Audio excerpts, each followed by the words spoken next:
Podcasts.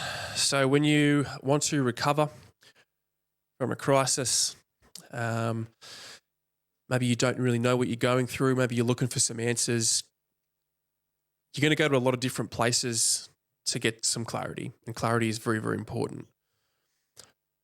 But what I find and what I have found is that there's so much information out there. You can go so far down the rabbit warren into the tiniest minutia of every little issue, right? Physical, mental, technical, all of it, spiritual. And you can get so unbelievably lost and confused and consumed by something like podcasts. And I'm going to focus on podcasts right now. I used to listen to a lot of podcasts, and it wasn't just about people's experiences that were similar to mine, but it was some very technical podcasts about psychology, about the biology of the neurobiology of the brain, the benefits of certain types of exercise or diets or, ice baths or whatever it is. I was right down that rabbit warren about performance and trying to take care of myself mentally and physically because of the crisis I was in. But I do have a tendency to do things too much.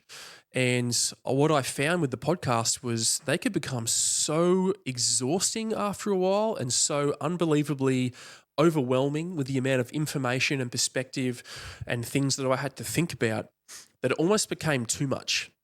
So what I would like to share with you, or rather advise, is maybe if you've got enough clarity for the moment and you know enough about yourself and your condition that you can then go and action and do something about it, that's great, right?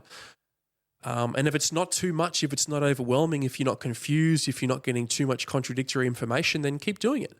But for me, I got to a point where it was too much. Too many podcasts, too many different guests, different perspectives, different advice, different technical information, some of it contradictory.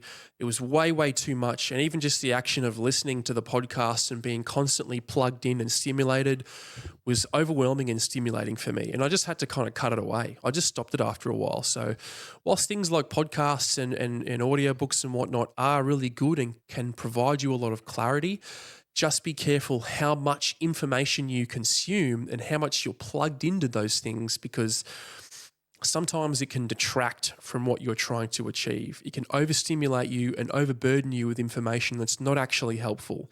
So get what you need, just like my page. You don't need to listen to everything I say.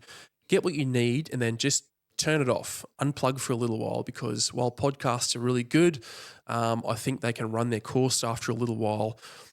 Run off the information you've already got, and then when you need a little upgrade, you need a little boost of information, maybe motivation, then hook back right in. But give yourself a break from the podcast every now and then.